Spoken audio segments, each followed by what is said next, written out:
Voz Andina Internacional presenta Observatorio Internacional.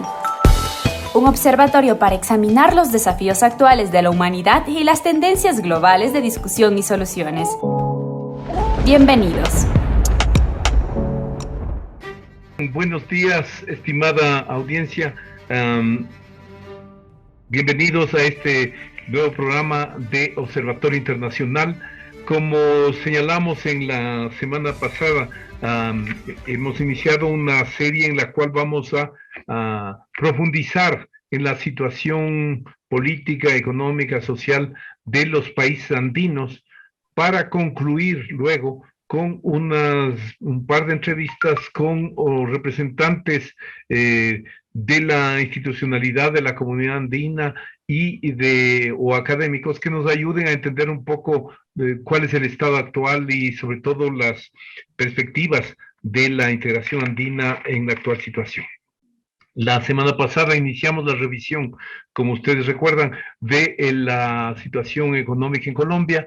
Hoy día la vamos a redondear en términos económicos, políticos, con la colaboración de Germán Umaña, ex director del Instituto de Investigaciones Económicas de la universidad más grande de Colombia, la Universidad Nacional de Colombia, también rector de la Universidad de Colombia, hoy actualmente de otra universidad privada, preside la Cámara de Comercio ecuatoriano, colombo-venezolana, académico de larga data, experto en negociaciones económicas internacionales. Agradecemos, estimado Germán, tu nueva presencia en esta invitación.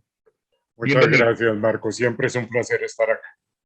Bien, muchísimas gracias. Como acabo de señalar, entonces, en el caso de todos los países andinos, pero me parece que particularmente en Colombia y en Perú, el tema de la opción tomada por sus gobiernos en las últimas 2 décadas al menos, de apuntar a una agresiva liberalización comercial, financiera, ha marcado la evolución reciente.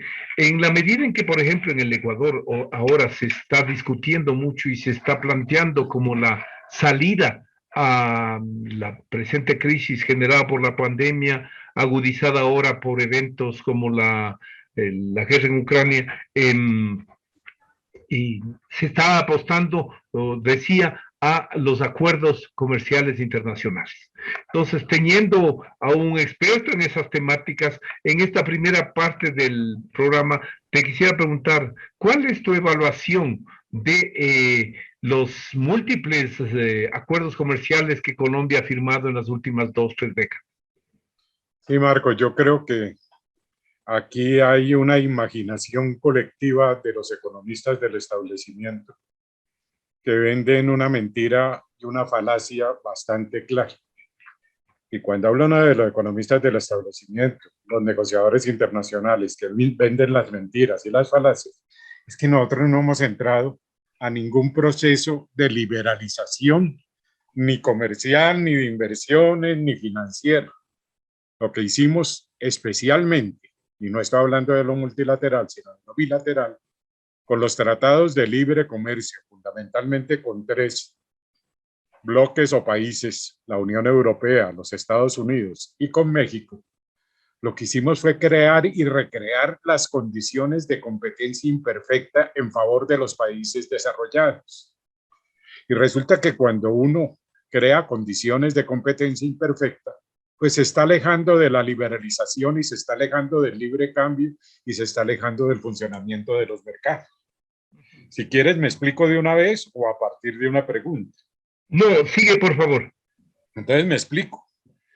Lo que hizo Colombia con el Tratado de Libre Comercio con estos países, especialmente con los desarrollados, Unión Europea y los Estados Unidos, pues simplemente fue que le quitaron el APDEA, en el que también estaba Ecuador. Sencillamente liberalizamos los aranceles y quedamos en igualdad de condiciones con los países desarrollados, porque ellos tienen arancel cero en este momento y nosotros también.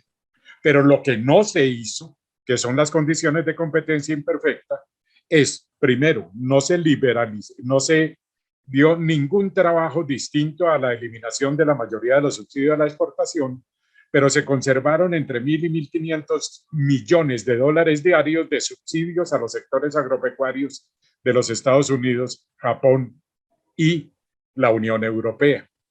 Y adicionalmente, se sigue financiando a las multinacionales que producen los agroquímicos en Europa con cerca del 65% de su investigación y en los Estados Unidos con el 57% de su investigación. Es decir, cuando competimos nosotros en los productos agropecuarios que tienen que ver con la seguridad y la soberanía alimentaria, nosotros simplemente estamos haciendo una apertura unilateral que nada corresponde al libre comercio, porque es un comercio contaminado de subsidios en todos sentidos. Es decir, ellos no tienen precio para exportar, sino cantidades producidas. Cuando hay excedentes, hasta donan los productos, pero eso impide el desarrollo sostenible de nuestras economías. Y finalmente en este tema, en la parte de mercancías, pues tal vez lo más grave es que frente al hecho de que les estamos dando todas las características para que ejerzan su poder monopólico por la competencia imperfecta y por las fallas de mercado que se presentan, no existen normas de competencia que permitan controlar el abuso de posición dominante de mercado. Eso en mercancías. Pero cuando tú te vas al tema de los servicios, mire, nadie entiende esto porque es tan sencillo que es difícil que la gente entienda lo elemental. Y lo elemental es que frente a los organismos multilaterales, en el tema de los servicios, pasamos de un esquema que se llama lista positiva. La lista positiva lo que quiere decir es que todo está liberalizado, solamente aquello que esté en la lista positiva. Y todo lo demás permite el ejercicio de políticas públicas nacionales. Pero no, en los tratados de libre comercio, como somos tan inteligentes, las burocracias, que yo no quiero desconfiar de su honestidad, pero si no desconfío de su honestidad, tengo que desconfiar de su capacidad. Entonces, prefiero desconfiar de su capacidad. Lo que hicieron fue aceptar, que en el ALCA no lo aceptaron países de Mercosur y demás, y por eso se rompió el ALCA, una lista negativa, en donde todo lo que no esté en la lista negativa de excepciones está liberalizado totalmente. No solo lo que hay ahora en servicios, sino es que liberalizamos la cuarta y la quinta revolución industrial. La cuarta y la quinta revolución industrial, simplemente eso queda liberalizado de entrada. ¿Qué efectos tiene esto? Tiene efectos terriblemente complicados, pero además, al liberalizar así, le dimos una protección infinita a las inversiones mediante los tribunales de arbitramiento, porque todas las inversiones en servicios están protegidas por el capítulo de inversiones y pasaron las inversiones allí. Y nuevamente, no se permiten reglas de competencia para evitar posiciones dominantes de mercado. Pero más grave aún, los derechos fundamentales los mercantilizamos, los volvimos mercancías. Y al volverlos mercancías, pues la educación, la salud, el empleo, entre otras pendejaditas, pues quedaron como mercancías, y las inversiones en educación, en salud y en empleo están protegidos como mercancías por las soluciones de controversias plasmadas en los tratados de libre comercio. Y finalmente, llegamos a la estupidez total. Nosotros somos gobiernos centrales. Liberalizamos toda la economía para servicios. Pero, eso sí, la Unión Europea y los Estados Unidos, que son gobiernos federales, mantienen las excepciones para el 70% de la aplicación del comercio de servicios, porque no negociaron sus estados, sino solamente el gobierno central. Este es un problema en donde, como ven ustedes, lo que nos están fijando, un plan de desarrollo en el que tenemos límites infinitos para hacer políticas nacionales al estar metidos en este tema. Pero si pasamos al tercer tema, y si me quieres interrumpir, con mucho gusto. No, me parece que has señalado varias cosas que son muy, muy importantes y que sobre todo conviene releerlas también. Ahora, a partir de lo que la pandemia y el conflicto en Ucrania nos está mostrando. Entonces, comenzaría con la cuestión que señalaste muy importante de los alimentos. Efectivamente, conversaba con una profesora coreana visitante que está acá el otro día y le decía que el Ecuador importa hoy el 97% del trigo que consume, cuando hace 50, 60 años producíamos el 67%. Y como tú has señalado, las ayudas de la Alianza para el Progreso, la ayuda alimentaria, la cooperación, nos llevaron a ese derrumbe de la producción. El conflicto en Ucrania nos ha mostrado que esta concentración de la mega agricultura en un puñado de países como Ucrania, Rusia incluso, y por supuesto Estados Unidos, Unión Europea, que mantienen el grueso de la oferta mundial de cereales, de aceites comestibles, etcétera, ha generado que este impacto este impacto del conflicto entre Rusia y Ucrania se traslade al resto del mundo, incluso a regiones tan alejadas como América Latina y África, elevando el nivel de los costos de los alimentos, amenazando con, ya la FAO ha predicho, un aumento de la población, más allá de los 1.000 millones de habitantes con problemas de seguridad, de hambre en definitiva.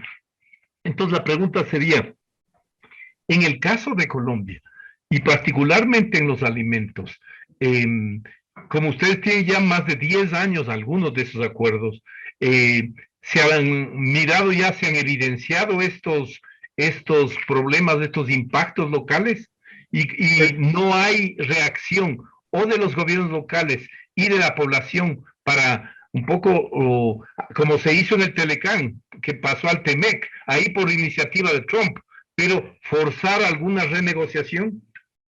En este momento, la verdad no hay en las propuestas de los candidatos, con la excepción del grupo del Pacto Histórico, una análisis de la renegociación de los acuerdos. Entonces, mira, 2 puntos y muy rápidamente. El primero, en el sector agropecuario, mire, Ecuador no firmó los acuerdos y tiene el 97% de lista de dependencia. Tranquilos, si firman los acuerdos, como lo van a hacer ahorita con sus gobiernos de derecha, van a tener el 100% de dependencia. Las arepas ecuatorianas que sean tan buenas van a tener que pagar hasta regalías por el maíz transgénico. Pero adicionalmente, en Colombia hay cerca del 80% de esos cultivos que han sido reemplazados por las importaciones. Y hasta ahorita todavía está bien, pero como está bien en la crisis, se crecieron los precios. Tenemos una cosa que no entendieron y no quieren entender. Japón perdió la guerra porque no tenía con qué comer. Y Japón jamás abandona los subsidios y maneja un esquema de soberanía alimentaria y, en el caso de ellos por la guerra, de seguridad alimentaria. Nosotros abandonamos el esquema de soberanía alimentaria entregando todo a los productos importados y resulta que ahorita nos estamos quedando sin con qué comer. Los productos agrícolas están aumentando a tasas de inflación entre el 20 y el 30%. Entonces, esa es una consecuencia. Pues, ¿en qué problema estamos? En un problema de subsistencia. Y ahorita sí estamos pensando en que vamos a desarrollar nuevamente los cultivos y cosas de esas, pero con las limitantes de los tratados, vamos a terminar en la cárcel todos. Es decir, que entonces los análisis de esa comisión presidida por Absalón Machado primero y el otro, el informe de la comisión presidida por José Antonio Campo, que planteaban que había que atender fundamentalmente el problema de la tierra y el problema de la agricultura, cayeron en saco roto, ¿no tuvieron ningún impacto? No tuvieron ningún impacto. Para eso no hay que echar pajas, sino no lo tuvieron. Ya, bien. Ahora, tú habías dicho también el tema que me parece muy importante, porque también acá se rechazó en la Asamblea hace un poco menos de un mes una ley que planteaba el gobierno de promoción de las inversiones, que básicamente era absolutamente la entrega total, como tú has dicho, en cambio, incluso de educación, salud, la gestión, se decía no se privatiza porque no se venden los activos, no se venden las escuelas, las universidades, las centrales eléctricas, sino que se concesionaban por mínimo 30, 40 años y con preferencia al capital extranjero. Entonces, entre los argumentos con los que se quería vender esa ley estaba el nivel de atracción de inversión extranjera directa en Colombia y en Perú, que es sustancialmente 200 veces más grande que ha venido al Ecuador, al menos, porque el Ecuador ha venido muy, muy poco. Entonces te quería escuchar sobre eso. O Sí, tú recuerdas que una vez yo fui profesor de su digna universidad, de una maestría, o yo no sé qué cuentos de estas cosas, y disfrutaba mucho presentando un modelo gravitacional, en donde ese modelo gravitacional todo lo que decía era la ecuación de Newton, que las masas grandes se acercan y las distancias entre más alejadas, pues simplemente provocan un efecto contrario. Es decir, países con productos internos brutos grandes y cercanos concentran la inversión. Países con productos internos brutos pequeños y lejanos, pues simplemente son jugadores marginales en materia de inversión. Ese modelo gravitacional, pues yo lo desarrollaba como si fuera economista.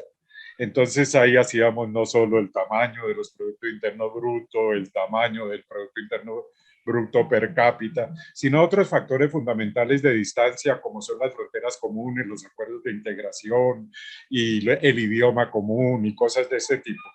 Pero, hombre, el resultado de esos modelos gravitacionales, de ese modelo gravitacional, es que no había ninguna relación positiva y explicativa entre el aumento de la inversión y la seguridad jurídica que se daba en los tratados de protección de inversión o en los tratados de libre comercio. Entonces, que no sigan con la farsa y con el discurso, los ministricos de turno, porque son eso, ministricos al servicio de mucha gente que no son los más honestos con respecto a las necesidades de los países, de que haya una relación directa entre inversión extranjera directa y tratados de protección de inversiones. La OMC, la OCDE, pero sobre todo la OCDE, todos han demostrado en sus modelos que esa relación directa no existe.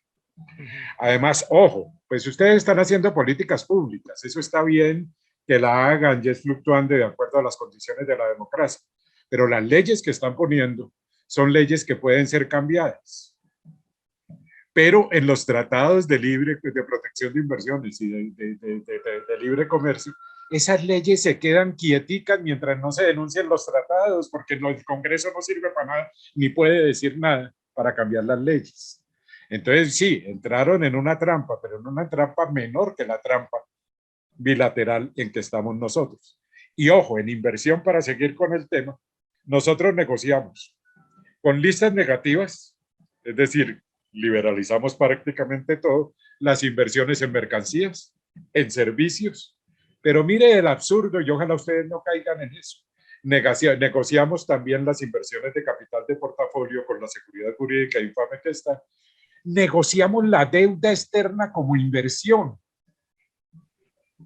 Y negociamos en general todo el espectro posible de las inversiones en donde están sometidos a los tribunales de arbitramiento, que la lógica de los tribunales de arbitramiento es solo una. Ellos son exegéticos, dura let, sed lex. Entonces solo resuelven los conflictos con el texto de los tratados que están en inglés, entre otras cosas.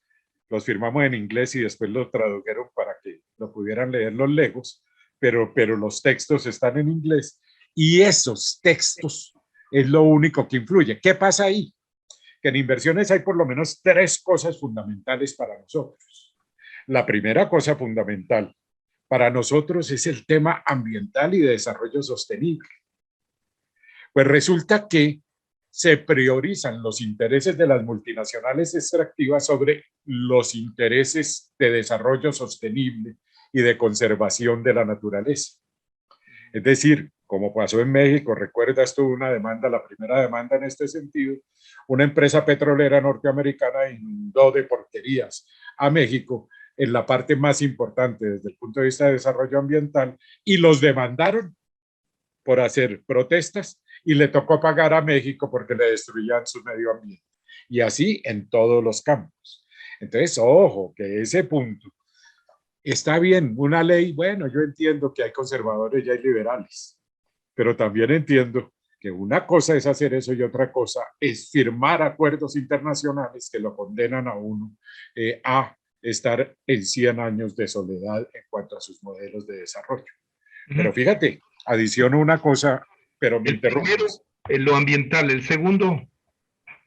El segundo tiene que ver con que en inversiones, en capital conocimiento y en demás, para nada se tiene en cuenta la biodiversidad. Entonces, ¿qué pasa con la biodiversidad? La biodiversidad es una inversión natural que tienen nuestros países con la propiedad, pero resulta que se considera que eso no es una inversión y lo pueden expropiar los... Allá están una cantidad de gringos de las universidades haciendo investigaciones y lo vuelven transgénicos. Pero los transgénicos sí tienen propiedad intelectual. Por eso los mexicanos la caraota que comen tienen que pagar regalías por propiedad intelectual. El frijol negro, ese tan rico que comía Gafla de Cantinflas en sus enchiladas, y tienen que pagar propiedad intelectual. Es el absurdo total. Es decir, la Amazonía no es nuestra, sino es de los investigadores que hacen los transgénicos, y eso puede valer entre 250.000 y 300.000 millones de dólares en cuanto al comercio que se administra. Y el tercer punto es que si hay algo importante en los temas de salud, y esto son todos los conocimientos tradicionales y de las culturas, que por supuesto son chamanes, muchos de ellos no han dejado referencia escrita, pero se considera que ese conocimiento no es sujeto de las inversiones ni a la propiedad intelectual. Y resulta que ustedes tienen más indígenas que nosotros porque nosotros los matamos a todos. Pero eso como tal, y esos conocimientos de los chamanes, los conocimientos tradicionales y demás, son simplemente conocimientos propiedad de la humanidad. Eso les gustaría a ellos si fuera para el beneficio de la humanidad, pero propiedad de la humanidad para beneficio de las multinacionales. Ahora, en lo que tú señalaste también hay una cuestión que está ahí subyacente, que me parece que es crucial, y ahí me interesaría saber tu perspectiva. O sea, bueno, ya se viene hablando desde hace al menos lo que va de este siglo de la crisis profunda del multilateralismo. La pandemia, primero, y el conflicto en Ucrania hoy nos ha mostrado que eso está en soletas. Definitivamente Naciones Unidas, OMS y OMC también. Entonces, como tú señalaste, el informe de la OMC del 2011 ya mostraba que el 95% de los tratados que se firmaban eran básicamente bilaterales, lo cual da un espacio ideal para imponer la simetría de poder que prevalece en el mundo. ¿Cómo ves tú, en particular en el caso de la OMC? ¿Crees que hay, bueno, de que la ronda de hojas se retome o de que se reformule incluso porque sus propios creadores, los Estados Unidos y en menor medida los europeos, están descontentos con su funcionamiento y están planteando una serie de reformas? ¿Tú ves que puede reformularse el sistema multilateral de comercio? Mira, yo creo que estamos con todo lo que está ocurriendo en el mundo y ese es un mensaje de optimismo, porque yo creo que el bilateralismo debe ser reemplazado por el multilateralismo y no puede ser reemplazado por políticas proteccionistas y de cierre de mercado como si estuviéramos en el siglo XV. Eso que quede claro, yo no soy proteccionista, yo no creo en que no nos debamos insertar a la internacionalización, creo en la globalización con rostro humano. Entonces, que allá en Ecuador mis amigos no me vayan a tachar de proteccionista porque no hay derecho. Pero lo que sí creo es que el multilateralismo tiene mucho sentido en la medida que genera equilibrios. Ahora, creo que estamos hasta ante un nuevo Bretton Woods. Y ante ese nuevo Bretton Woods, los factores que se manejaron en ese nuevo Bretton Woods, por lo menos en el tema comercial, Comercial, que es liberalización de todos los factores, servicios, mercancías, propiedad intelectual, solución de controversias, entre otros. Pero eso que se está reformulando, pues eso tiene ya una agenda, que sería la agenda multilateral de la Ronda Doha, la Ronda del Desarrollo, que la pararon desde 1994 los países desarrollados.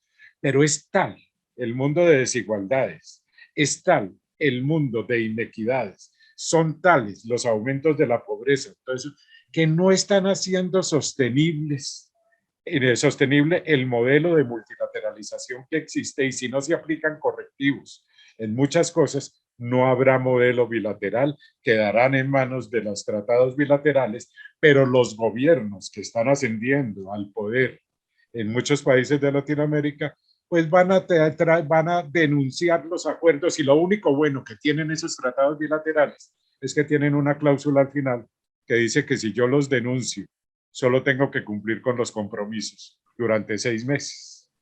Entonces, ojo, que los países desarrollados se están dando cuenta de que se van a quedar sin el pan y sin el queso. Yo no creo que el multilateralismo vaya a solucionar plenamente la desigualdad y todas estas cosas, pero sí va a reducir esa desigualdad y va a crear un esquema. Nosotros lo trabajábamos a veces, Marco, un esquema de convergencia y no de mayor divergencia. Entonces, la brecha de la divergencia tiene que ser cerrada. Se va a cerrar a una idea de mayor convergencia, pero no la convergencia, porque siempre va a haber desigualdades. Pero el único sistema que puede proponer eso es el multilateralismo. Pero además tenemos que llegar a eso que los negociadores dicen, que de una negociación todo el mundo tiene que salir igualmente insatisfecho.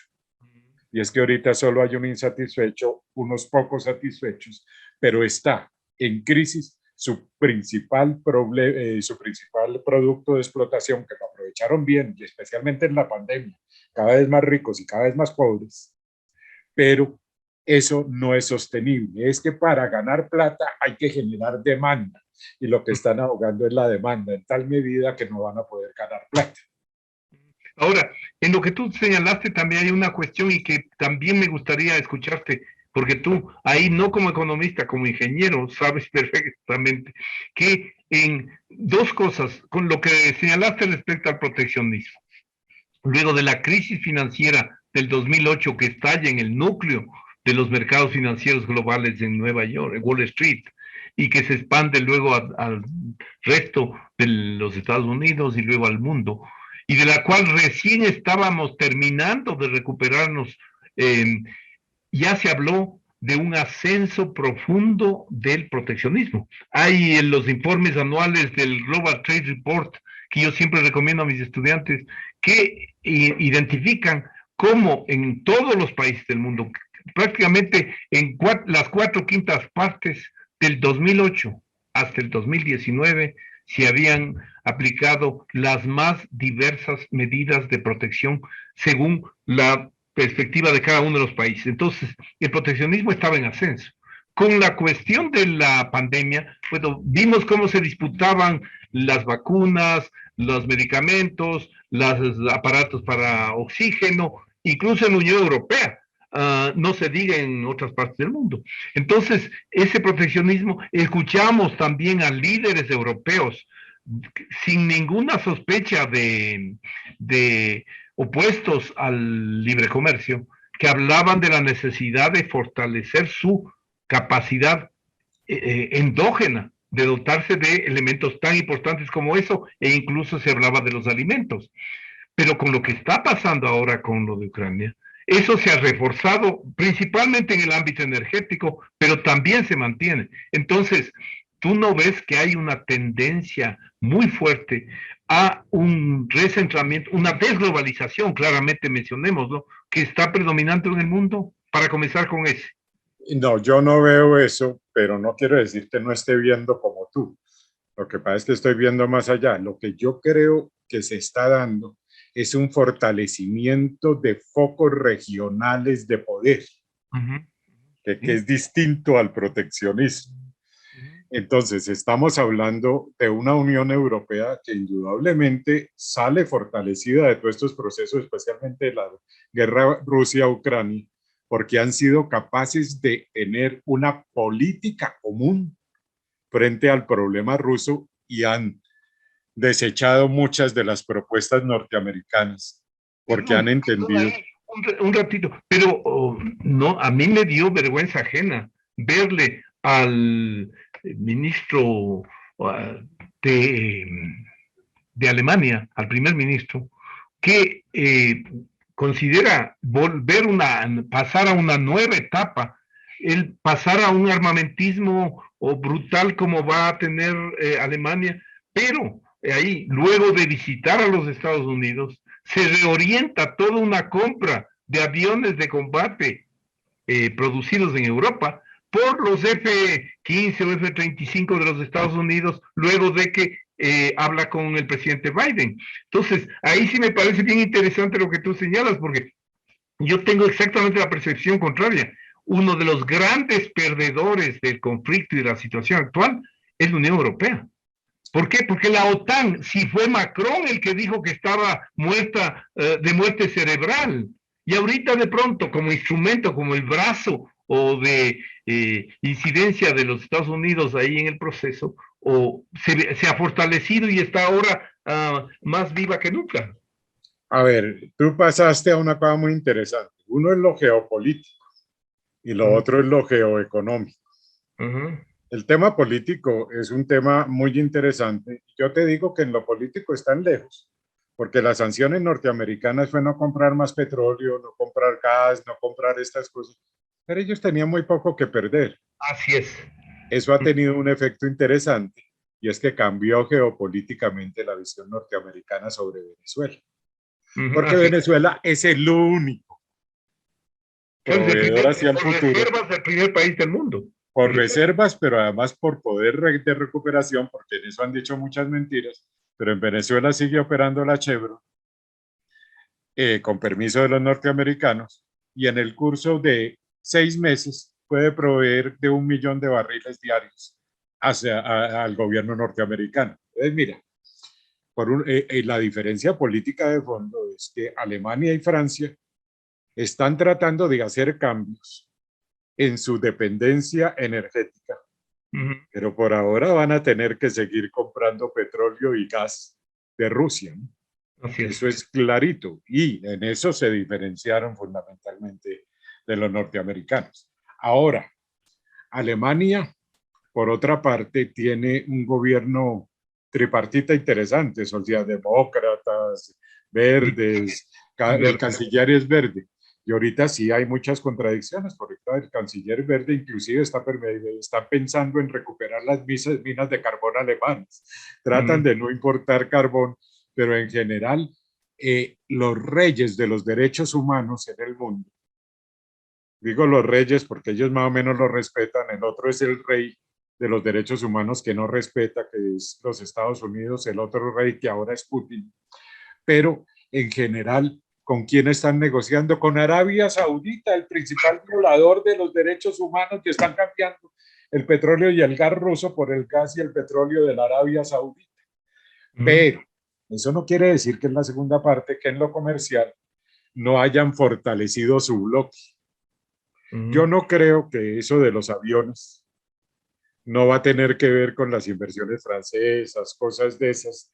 Falta analizarlo más, yo no lo he analizado, pero yo no creo que lo que vaya a cambiar Europa es sus compras internas, que son el 75%, por compras externas, sino que el cierre regional va a tener más que ver con un desarrollo conjunto sostenible, habla cosas diferentes, pero cuando se evalúa en su complejidad y no en la noticia de prensa, vamos a ver un fortalecimiento del comercio interno al interior de la Unión Europea. Lo mismo está pasando con el otro bloque. Es que a uno se le olvide que los Estados Unidos se llaman estados. Y los estados es un bloque regional con políticas federales. Los Estados Unidos más México más Canadá es un bloque que profundamente se está fortaleciendo. Pero hay una cuestión, ahí no hay, o sea, toda esa nómina enorme de las empresas que han salido de Rusia, empresas europeas, empresas norteamericanas, no da muestras de una reformulación de las cadenas globales de valor. Por supuesto, dan muestras de una reformulación de las cadenas globales de valor. Nos quedan 11 minutos, nos están regañando desde la producción, entonces nos toca ser muy disciplinados. Pero te cuento, de todas formas, en esa reformulación de las cadenas globales de valor, la desviación de las inversiones va a ser hacia la Unión Europea y va a ser hacia los Estados Unidos y va a ser al bloque chino. Porque es que el bloque chino cada vez es más poderoso y entiende más que una cosa es la política y otra cosa es la economía. Entonces, la actitud, pero los únicos que no se nos ocurre que tenemos un bloque en Latinoamérica es a nosotros. Y por eso ahorita la pregunta es, ¿hacia dónde vamos a virar hacia la integración? Porque no se puede ser tan retardado mental para pensar que no tenemos que tener un comportamiento de bloques, que tenemos que denunciar los tratados de libre comercio, que nos toca recuperar nuestra posibilidad de hacer políticas públicas, que nos toca no ser proteccionistas y que nos toca empezar a manejar esquemas de cesiones de soberanía hacia Latinoamérica y no necesariamente, sino en lo que nos interesa hacia terceras regiones. Ahora, en ese plano, y siendo Colombia uno de los impulsores principales en su época de la Alianza del Pacífico, ¿cómo la ves tú? ¿Existe?